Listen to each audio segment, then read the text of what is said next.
Welcome to Algy's Investment Podcast, and my guest in this episode is Peter Lawery. Pete's a veteran investor and fellow co-founder of the award-winning Jupiter Merlin portfolios.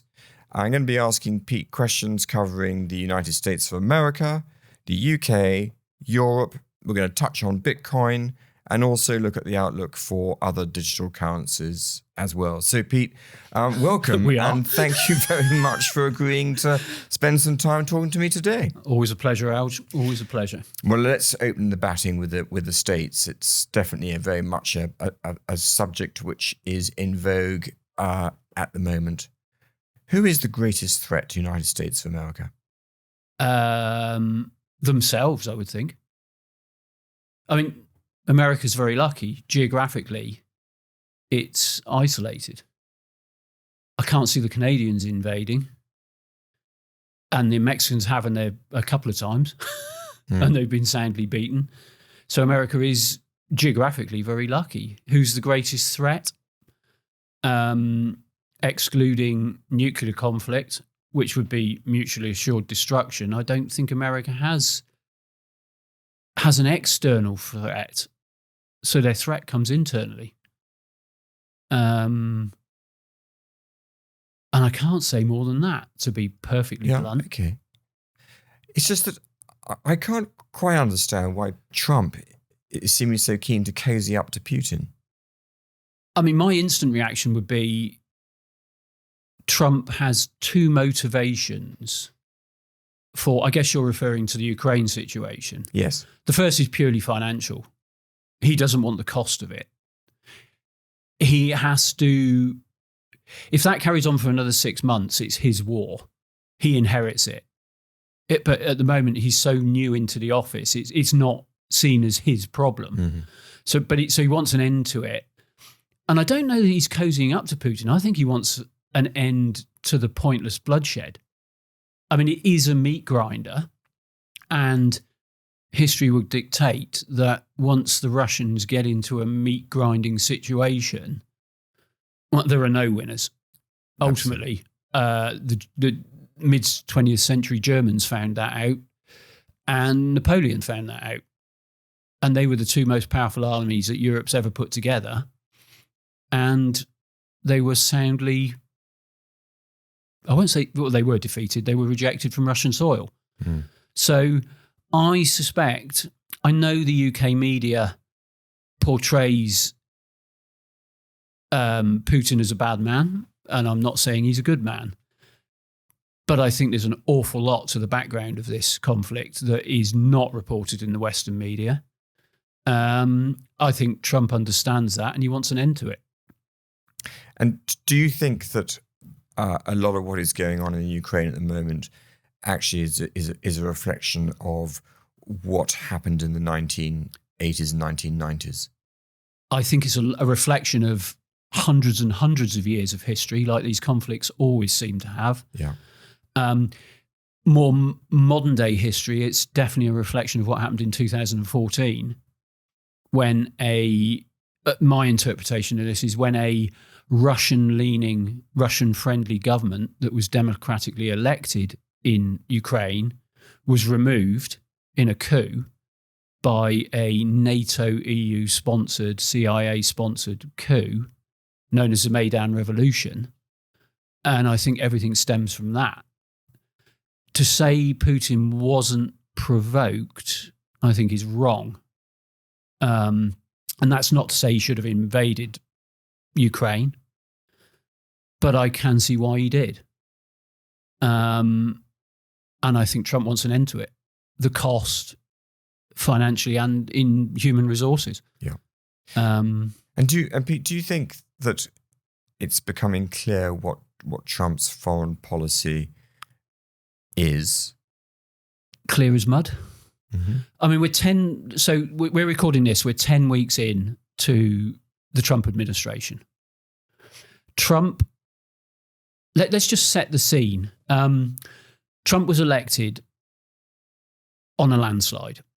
He holds both houses. He won the popular vote. It was a landslide. He was elected on an America First agenda.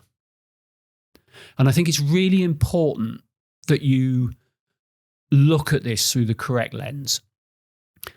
And I think most people in Western Europe aren't. So Trump wins a landslide on an America First election agenda and promise.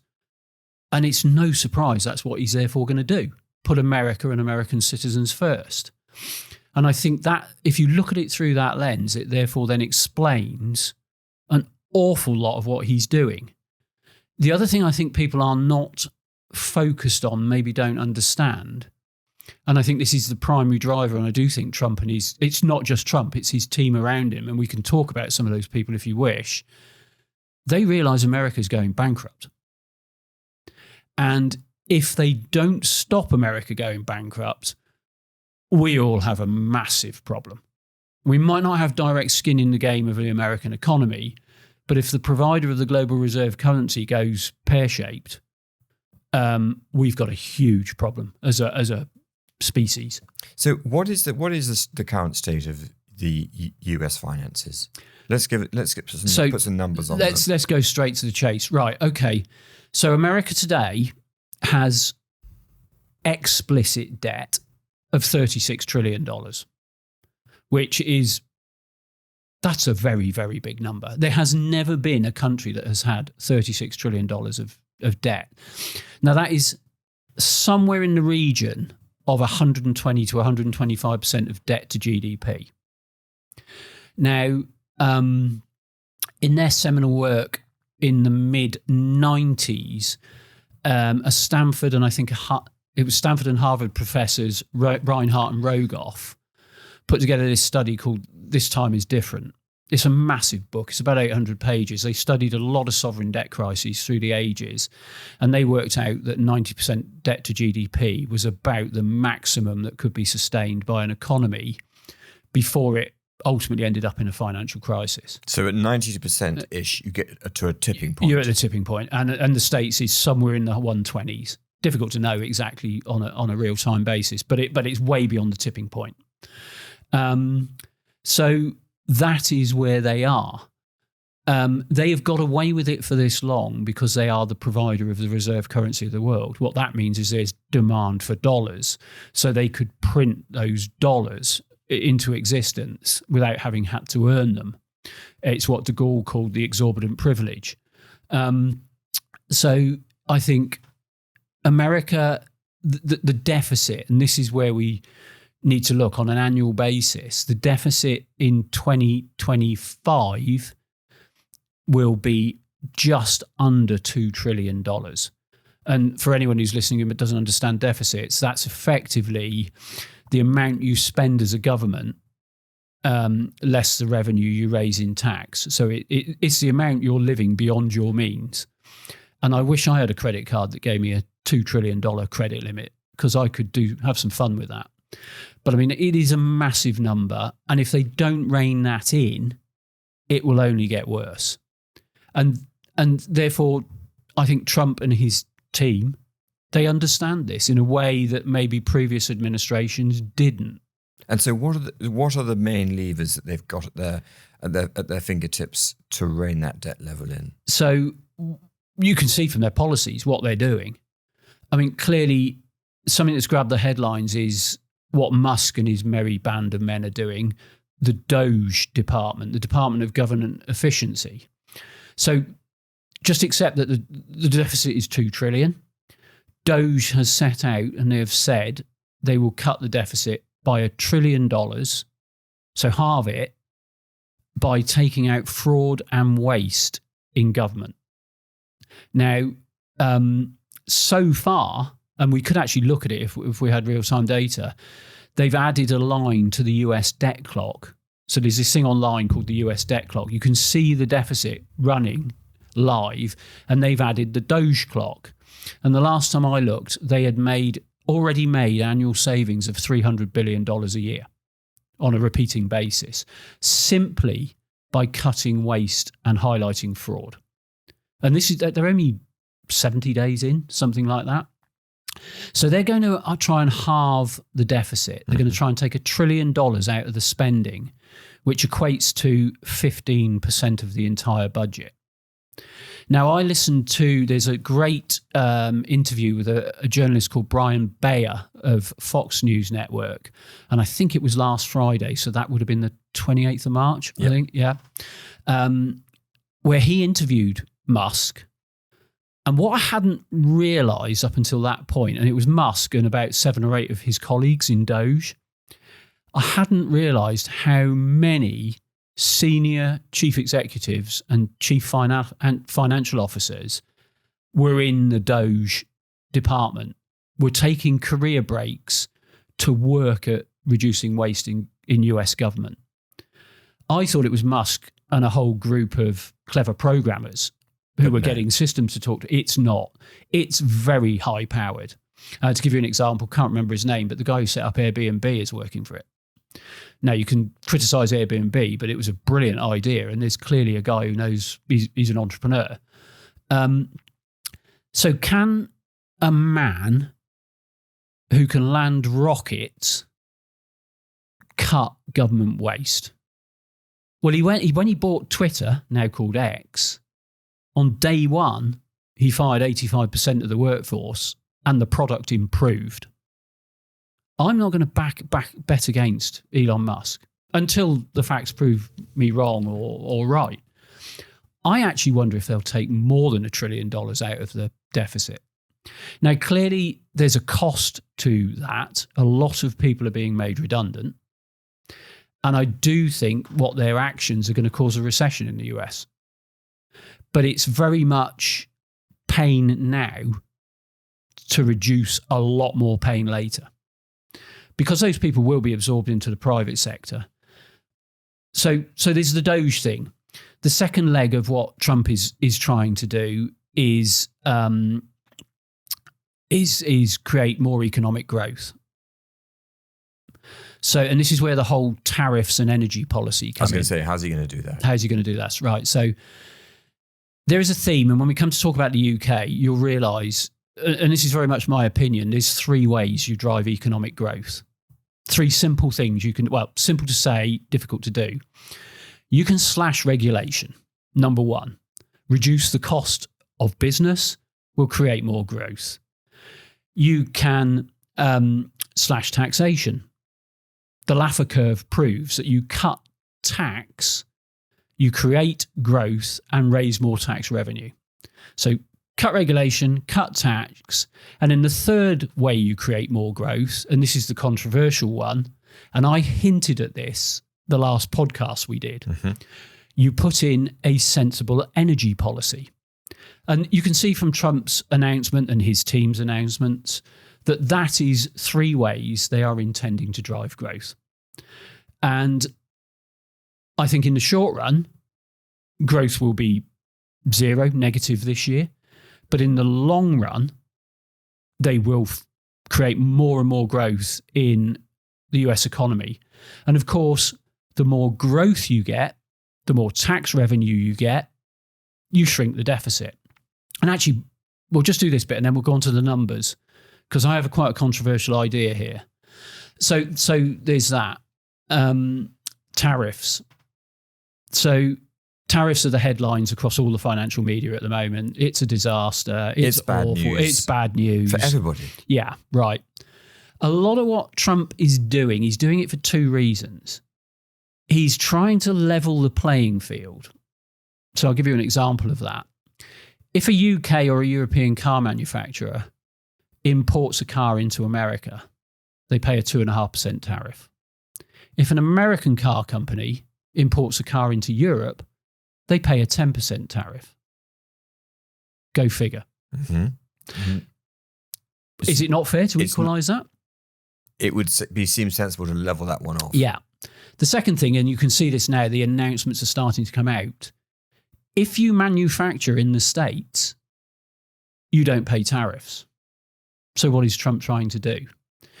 Trying to get inward investment in America. And I think it was Hyundai last week. I think that was the one that caught my eye, 50 billion investment in a new car manufacturing plant in, I don't know if it was Detroit, but it was some depressed area. But they're not the only ones. No, there's loads. They're lining up. They're lining up. They're lining up. Inward investment, which obviously creates jobs, creates tax revenue. I can see what Trump is trying to do. He's trying to level the playing fields on tariffs, and he's trying to get inward investment. It's a very simple but very effective strategy. But the soundbite-driven Western media just want to attack him in any way they can, and that's one way they're doing it. So that's the sort of thing they're doing. Should we have a look at the actual numbers? And I'll come on to a controversial point. Now, I am going to look down at my laptop because I've got the numbers on here. Let me just get to it. Right, the deficit. So, deficit 2 trillion a year, and DOGE is going to take out $1 trillion. I'm not going to bet against Elon Musk. So I'm going to say, if he's successful, they've halved it. They've halved it. He might be more successful than that. Mm-hmm. And when you look at some of the things that they've been wasting money on, it's unbelievable. It is incredible. Go on, give me the best example. Give us the best example of fraudulent. Can I be really unfair here? Come on. This is one that didn't really hit the headlines, but I'm going to be really unfair. I won't name names, but there are 2 famous ex-politicians in the UK who run a podcast. And one of their wives was receiving $1 million a year from USAID. Now, USAID, and don't fall in the trap of calling it US aid, because that creates the wrong impression in your mind. USAID was set up in, I think it was the Kennedy government. They set it up to be a charitable giving foundation, but it got co-opted by the CIA. And it was well known in Washington that any project that was too dirty for the CIA to fund would be funded through USAID. And the reason for that was any CIA project that needs funding has to go through Congress, whereas USAID just had a budget that didn't need congressional approval for each individual expenditure. So anyway, back to our 2 friendly podcasters in the UK. One of them went live on air when Trump closed it down. They literally closed USAID down. One of them was complaining that his wife had lost $1 million a year in funding for her company, Turquoise Mountain. And to someone like me who loves sort of researching, I thought, I'll have a look what they do. So I Googled it. And what do they do? This is the bit I can't believe. They promoted modern art in the Middle East to women. Now, that may be a very justifiable cause in a time of plenty. But if your country's going bust, I'm afraid you have to tighten your belt. And I mean, to me, that is just a grift. And there's been loads of these things that have been shut down.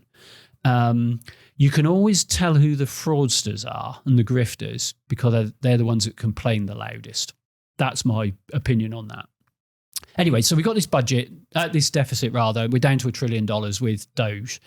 Trump wants to defund the Ukraine war, as we've already covered. That's somewhere in the region of $100 billion a year.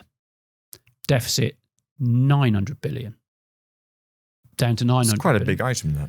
That's a very big item. Yeah. So that's that. And I've lost my numbers. Oh, no, there we go. Tariffs.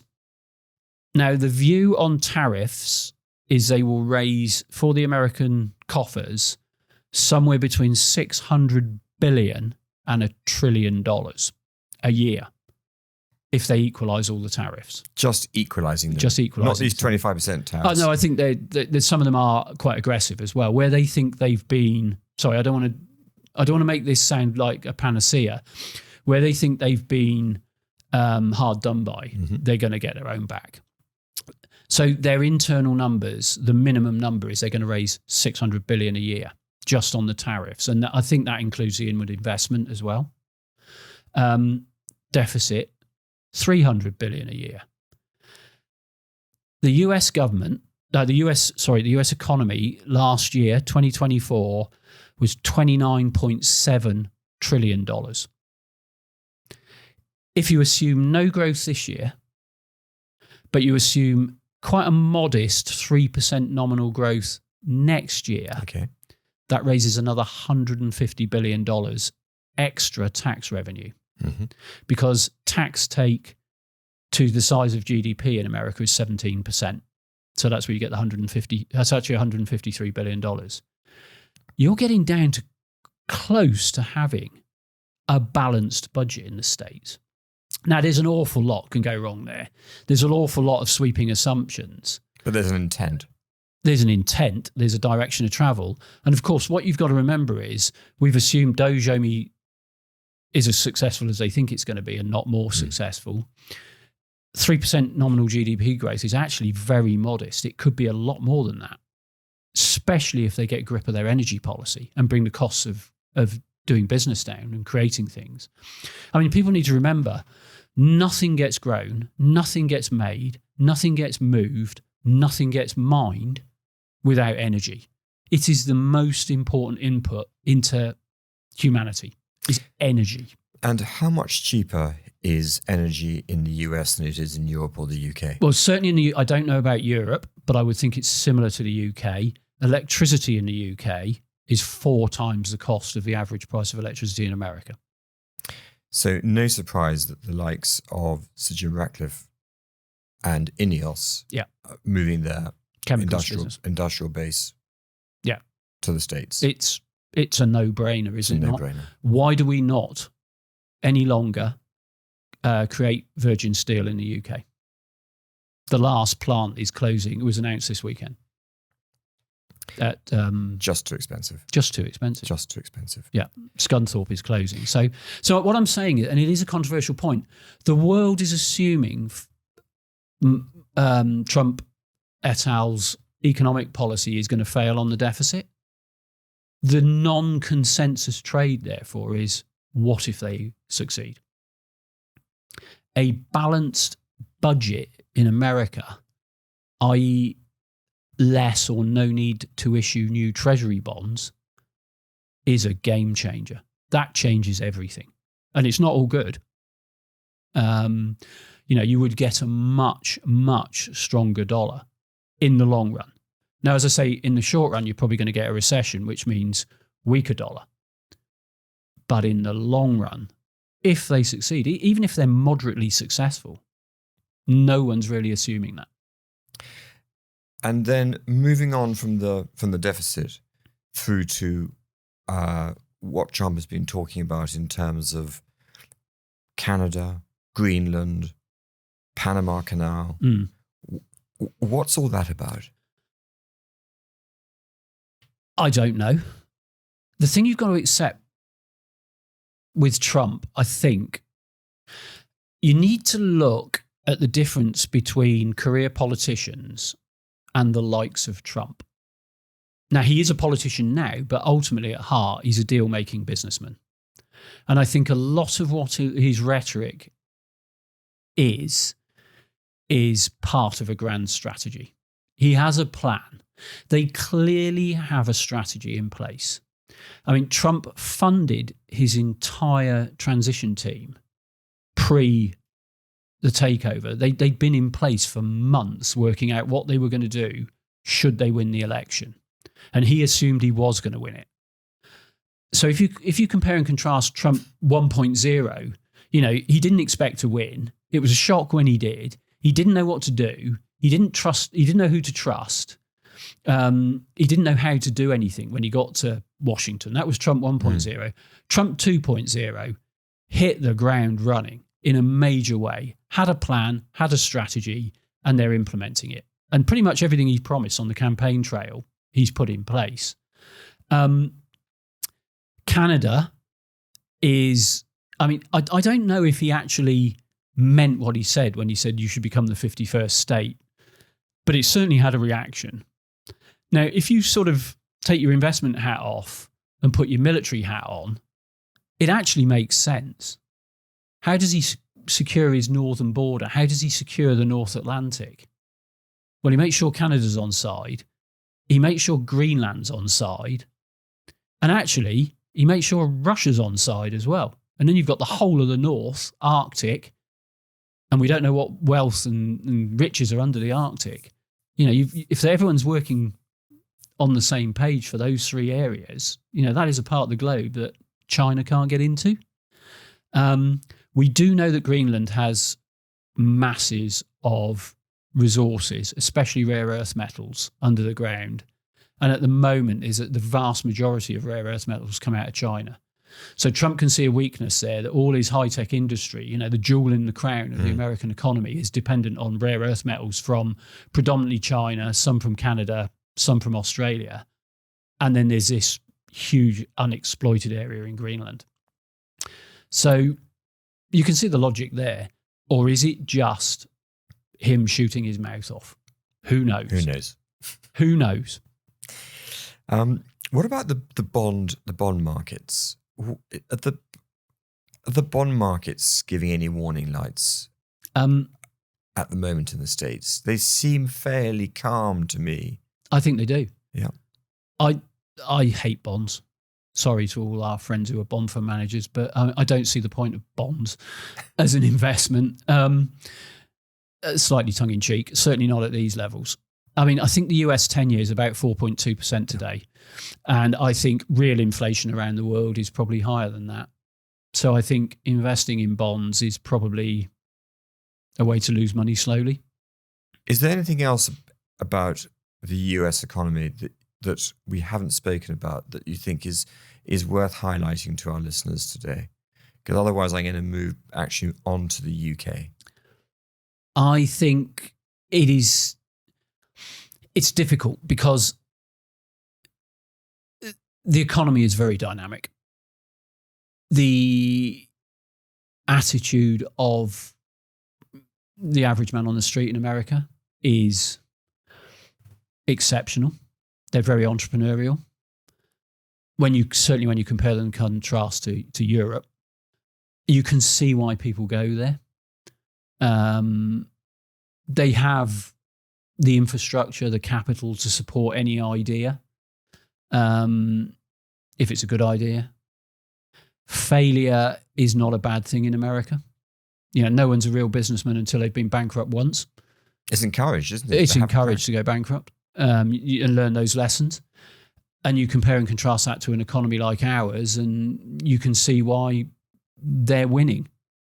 I mean, I mentioned a number earlier, and we'll talk about the UK now then. You know, tax take relative to GDP in America is 17%. Do you know what it is in the UK? Tax take relative to GDP.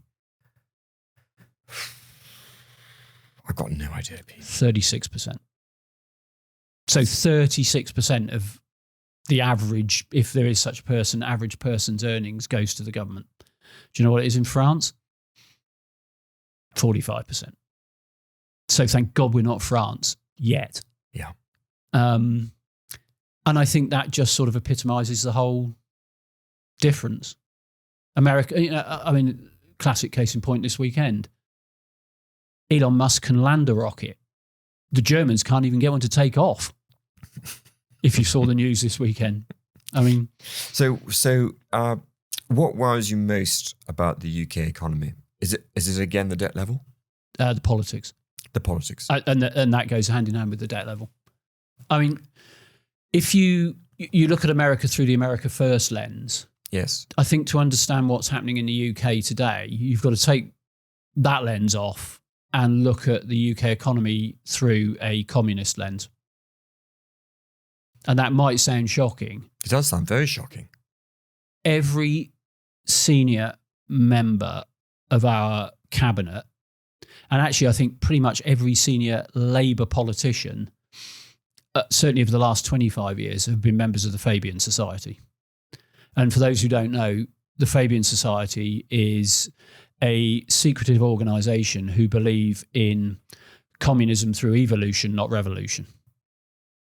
Their logo is a wolf in sheep's clothing. That says it all. That says a lot. And then when you look at the UK, what's happening and what's happened, certainly in the last 25 years, if you look at it through a Marxist or a communist lens, things start to come into focus of what's actually happening. And going away from the investment world, you look at the deliberate destruction of families, the deliberate destruction of religion. These are all communist tactics, if you like, because under a communist regime, the only thing that matters is the state. The state provides, the state is all. And you start to sort of join the dots on this and you think, okay, this is what we're up against. And communism's never worked. And I know the comeback to that is, oh, we've never done it properly. That's what left-wing promoters like to say. Well, I'm sorry, it won't work. And communism removes all incentives for anyone to excel or to work hard. And hence the system grinds to a halt. So we've got now, I think, 47% of our GDP is generated by the state. Yeah. Yeah, and there are no performance criteria that are set for that side of the economy. Yeah, and remember, that side of the economy cannot create GDP growth. Correct. It's actually a cost to GDP. So roughly half of the country has to create the growth to support 100% of the country. In a nutshell. It's absolutely right.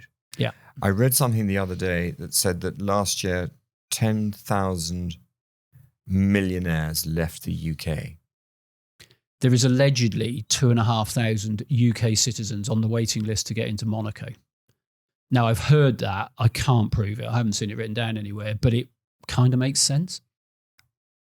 And so what do you think the Labour government have now got in terms of, again, levers they can use to try and finance the situation that they're in at the moment? So, UK debt to GDP, let's set the scene. UK debt to GDP is 100%. So we're beyond the 90 that we mentioned earlier. But not as bad as the States yet. But not as bad as the States yet. But our cost of servicing that debt's quite high. Yeah. So the UK 10-year this morning is at 4.7%. So that is the average cost of issuing debt, give or take a few basis points either side. So what that tells you, and the maths is quite easy here, as debt to GDP is 100 and your cost of servicing is 4.7, you have to create nominal growth in the economy in excess of 4.7% per annum to not fall into a debt spiral. Get that? Get that. Our economy is stagnant.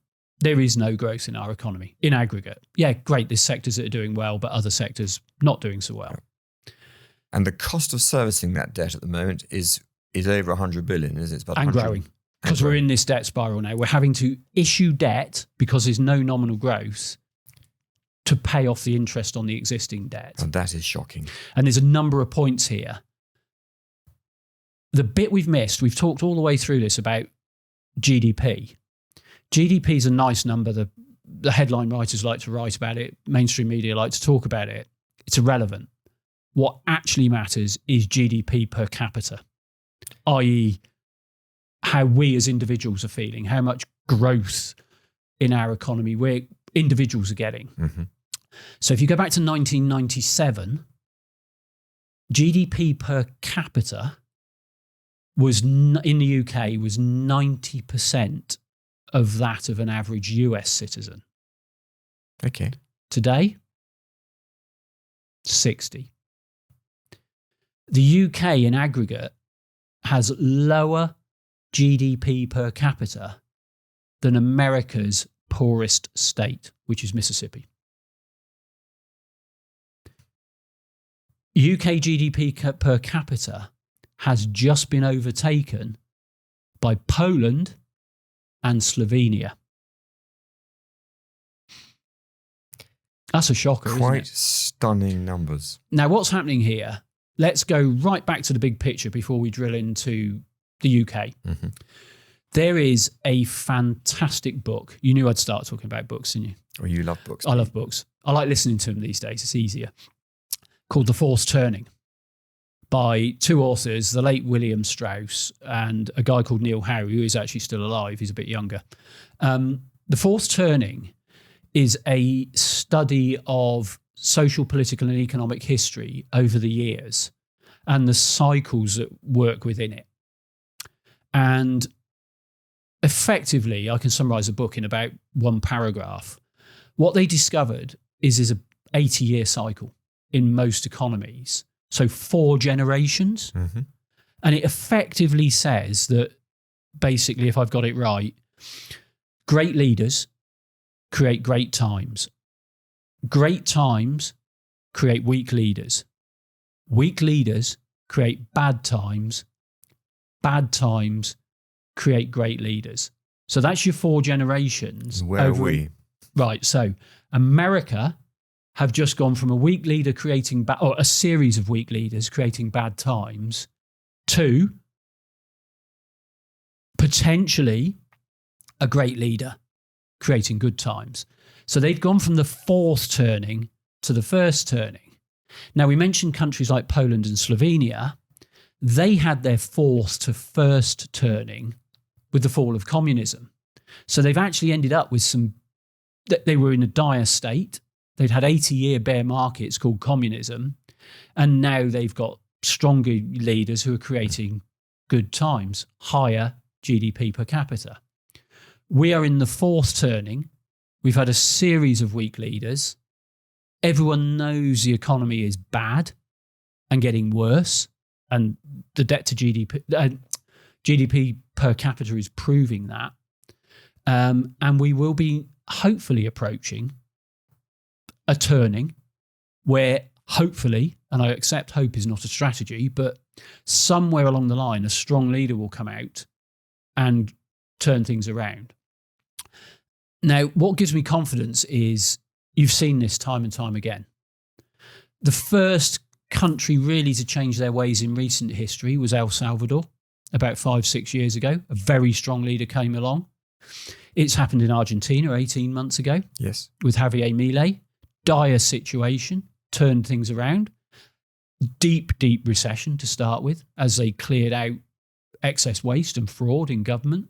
So they had a Musk, they did it. A Musk moment, they did it. That's what we need in this country. And that's what 100% debt to GDP tells you. And what fills me with hope is I suspect there is a lot of waste and fraud you could take out of the UK government. So back to the UK, when debt to GDP is 100% and you're not creating growth and your debt is costing you more than that growth, the numbers can get ugly very quickly. I was going to say, it can accelerate very quickly. Very quickly. And there's a compounding effect. And it's no surprise that our current government suddenly seem to be talking about cutting waste and expenditure. Now, maybe they're just trying to talk a good game because they're seeing what's happening in America. Maybe they've actually looked at the books and thought, oh, hello, Houston, we've got a problem. Do I believe that, in all honesty? No. But someone's going to come in and someone's going to cut the waste and fraud in the country. And it's just how bad does it get between now and that turning? And when you say how bad does it get, I mean, does it get to the stage of the UK being on the brink of having to be bailed out by the IMF? You probably. I mean, and that will bring in a lot of draconian rules and regulations, capital controls, stop the millionaires leaving, which is going to be an interesting test case in the world of digital currencies, which flow around the world instantly. Yes. I'm not sure capital controls are going to work as they did in the 70s and before that, in the digital era. It's going to be interesting to watch that one if they do it. Yeah. Now, just come back to those numbers of we need 4.7% nominal GDP growth to fund the debt. That's a hellishly high level. Do you know the last single year we had 4.7% GDP growth? I must go right back to, I don't know, 1950s? 1997, the first year of the Blair administration. But he was living on the coattails of what Thatcher had done. And if you go back to the Thatcher period, I think it was 1987 and 1988, we actually had 2 consecutive years of nearly 6% GDP growth. How did she do it? Slashed regulation, slashed taxation, had a sensible energy policy. And the energy policy, of course, is key. And you and I were talking before we started the podcast this morning about nuclear energy as a reliable source of energy. Yeah. What's your view on nuclear? Is it a given that's where we're going to have to go? So it is going to play a bigger part in power generation if we are to recover from this. I mean, I've looked at the energy situation over the last 20 years, and I'm afraid windmills and solar panels, there are days when they can generate enough electricity, but it is just too intermittent. The irony with certainly with windmills, is when you want the energy tends to be in the depths of winter, when the wind is either blowing too fast or not at all. That's the irony. So you have to have some backup to your installed windmill capacity, or you freeze in the dark. Take your choice. Now, what is that backup? At the moment, it's gas, natural gas. So nuclear has to play a bigger part. I suspect that gas, even coal, will become used more often. Coal again? Yeah. We're sat on coal. This island's made of coal. I mean, we have to make a decision as a country. Do we want to live like the Amish in Philadelphia, the Philadelphia Dutch, running around in their horses and buggies? Or do we need to accept that net zero is actually not all it's cracked up to be, and bite the bullet and go back to carbon fuels? Now, you look at the amount of carbon the UK produces relative to other parts of the world, and it is a drop in the ocean. If this problem in the atmosphere is carbon, and I think that's a massive if, I don't think carbon is the problem. I think global warming is actually a natural phenomenon, and we can prove that through history. I think ultimately we'll end up going back to fossil fuels, which aren't made out of fossils, by the way. But there we go. I don't know what. They're plant-based. But there is a theory that says they're not even plant-based. Yeah. Certainly oil's not plant-based. I mean, that's a very big subject in itself. I mean, that's a whole podcast in itself. Yeah, but it is. Most people who talk the net zero game don't even know how much carbon's in the atmosphere. And I won't ask you, Algy. No, don't ask me. It's not my area of expertise. But you think that carbon is going to become once again an important part of our energy policy? Well, if you look at the globe as a whole, it's never gone away. Yeah. It's only certain countries. It just feels to me that the UK economy is hell-bent on bankrupting itself, on trying to get to net zero first. The political overlords of the UK economy are hell-bent on bankrupting the economy to get there first, while China builds a coal-fired power station every week. They open a new coal-fired power station every week. And the irony is, those coal-fired power stations create the energy which makes the windmills and the solar panels. There's a fascinating podcast. I think it was released last week. Can't remember the guy's name, on Tucker Carlson, about a man who's made a hyper-efficient diesel-powered car. And it beats a Tesla on every, and I mean every metric. It's cleaner and it's faster. That's what matters to me. It's faster. But it's a diesel-powered engine. Let's just move on from energy, because it is a podcast in itself, and just touch on the UK state pension.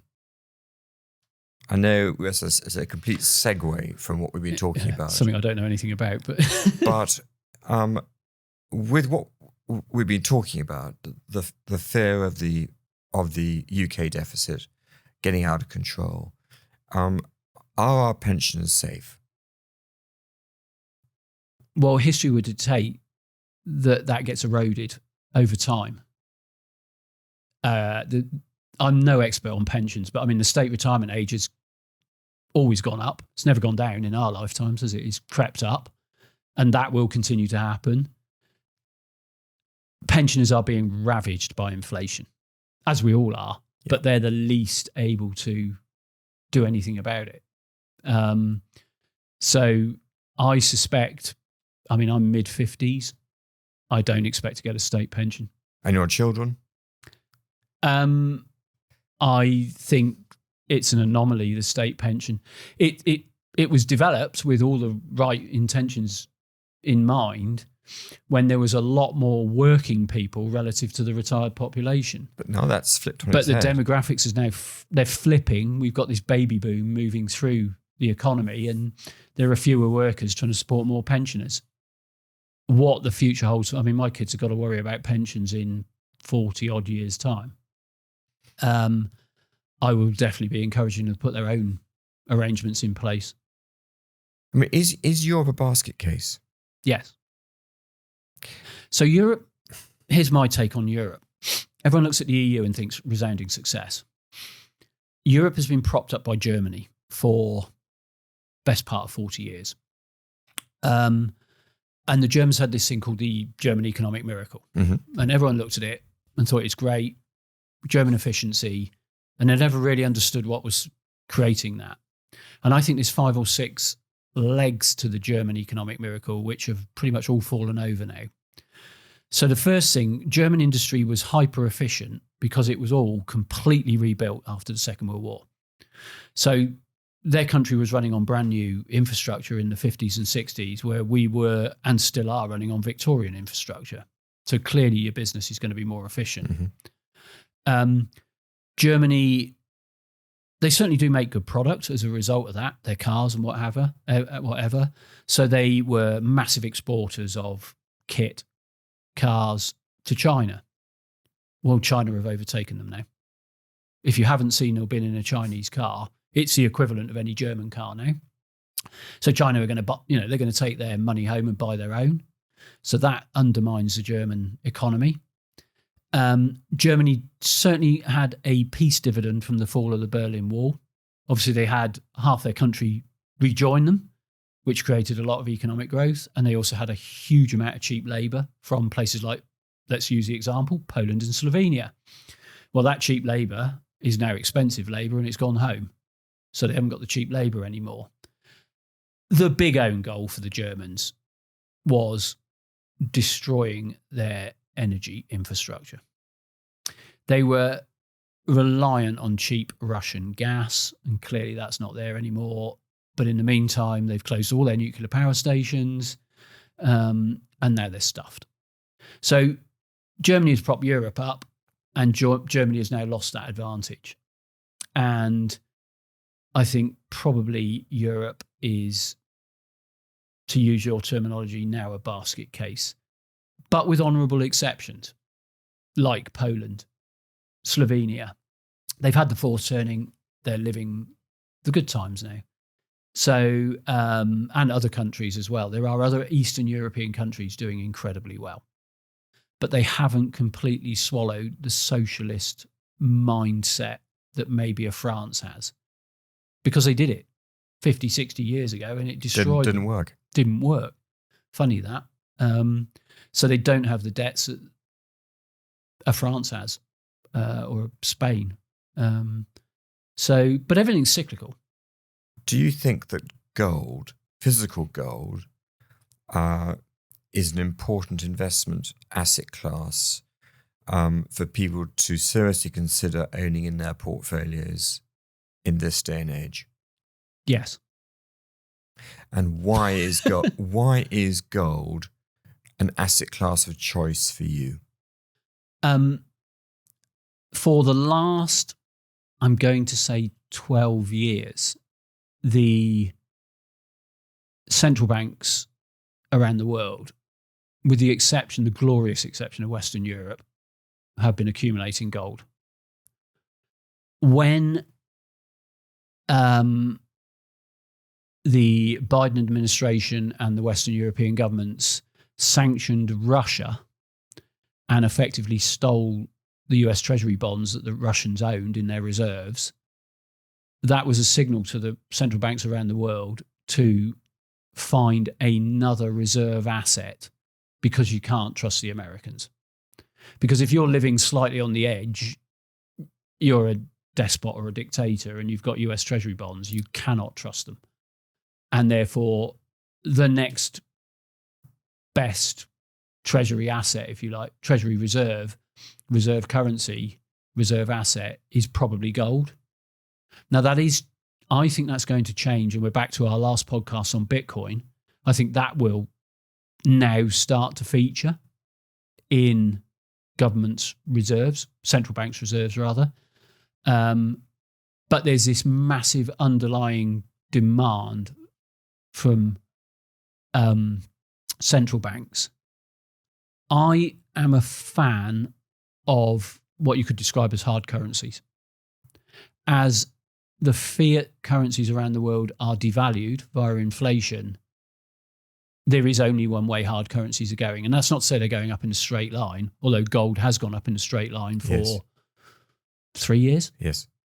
I mean, it troughed about $1,200 an ounce 3 years ago, and it's now nearly $3,200 an ounce. Yes. That's pretty impressive. Will it carry on at that rate? I have no idea. But I do think having hard currencies in your portfolio is essential when fiat currencies are being devalued. I think that's a really important point to highlight.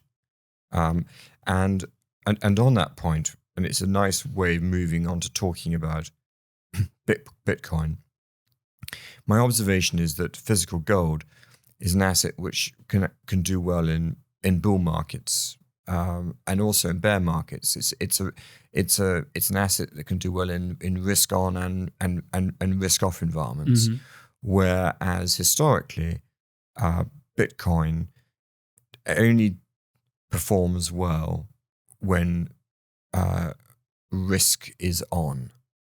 Do you agree with that statement? I do agree with that, but I think you're looking historically. So if you look at gold, one of the bigger drivers of gold was always real rates, real interest rates.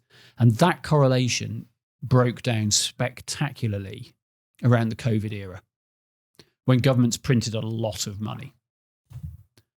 And that correlation has never reasserted itself. Gold is now doing its own thing. Bitcoin has always had quite a very high correlation to the NASDAQ. And I'm just putting some wishful thinking in here. I think that correlation at some point will break down. The correlation's there because a lot of the tech bros that run NASDAQ companies are also the big whales that own Bitcoin. Yes. And therefore their share price is suffering. They fund their lives through their Bitcoin holdings. As this thing becomes more and more adopted around the world, you're getting a broader base of owners. You're getting sovereign nations buying now. I mean, when we spoke last year, it was just El Salvador. Well, now the United States owns it. One of Trump's executive orders was to set up, and it was passed 3 weeks ago, was to set up the Bitcoin Strategic Reserve. Now, so far, all they've put into that is the Bitcoin that they own, that they have confiscated in legal cases. Mm-hmm. And I can't remember how many it is. It's something like 80,000 Bitcoin. So not insignificant. Some of the people involved that Trump has got involved in his government are very pro-Bitcoin. So the Commerce Secretary, Lutnick, is very pro. Scott Bessent, the Treasury Secretary, is very pro.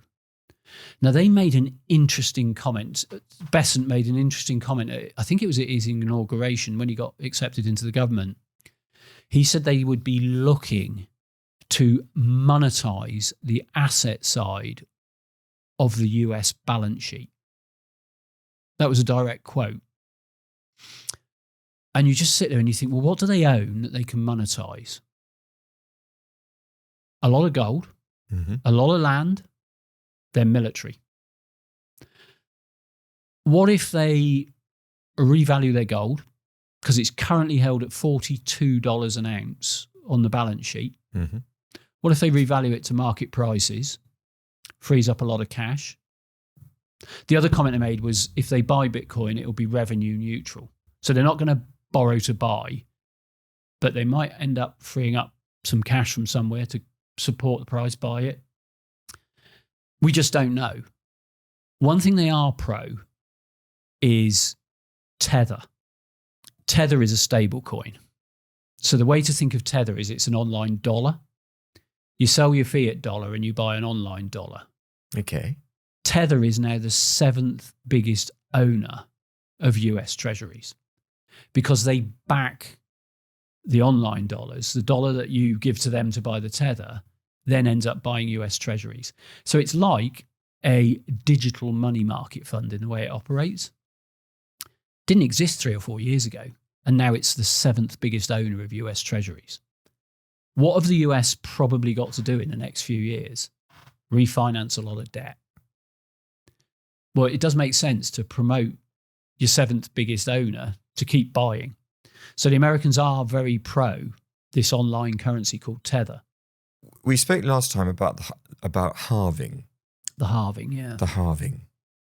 And fairly shortly after we spoke, there was a halving event. There was. Can you just remind our listeners what halving is and whether there is a short-term impact it has on the price and volatility of the asset?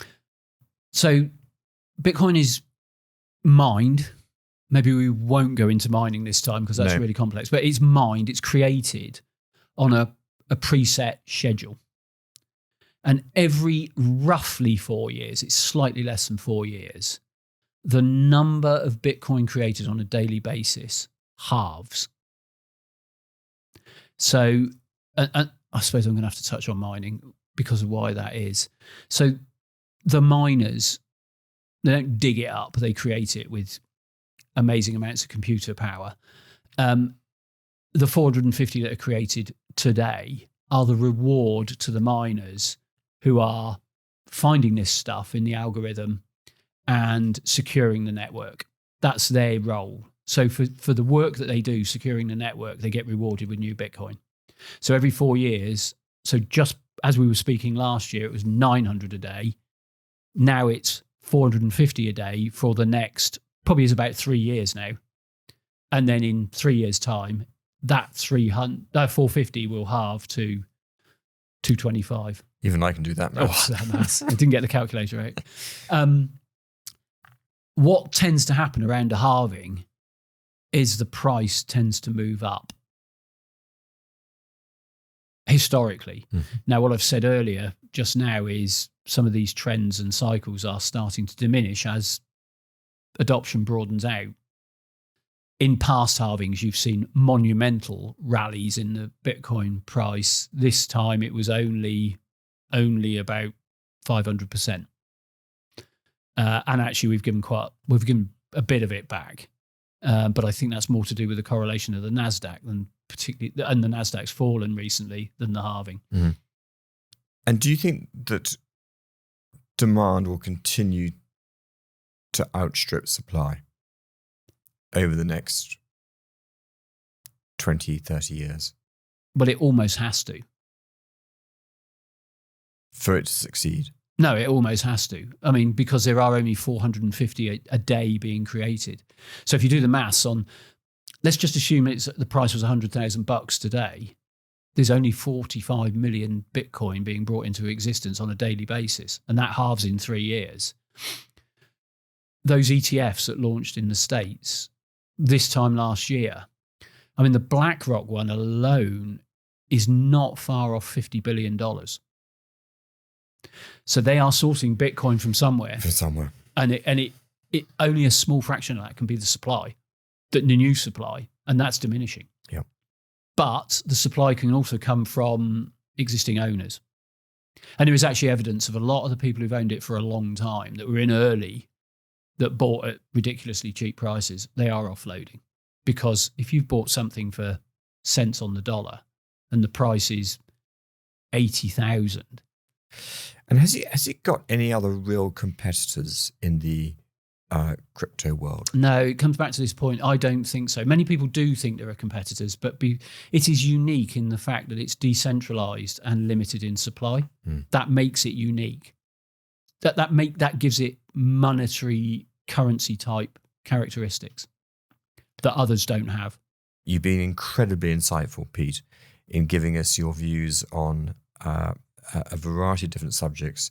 And as you've always said, your caveat emptor is you reserve the right to change. Yeah. To change your mind. I do. Pete, thank you very much indeed. Thank you, Algy. All content on the Algy's Investment Podcast is for your general information and use only, and is not intended to address your particular requirements. In particular, the content does not constitute any form of advice, recommendation, representation, endorsement, or arrangement, and is not intended to be relied upon by users in making or refraining from making any specific investment or other decisions. Guests and presenters may have positions in any of the investments discussed.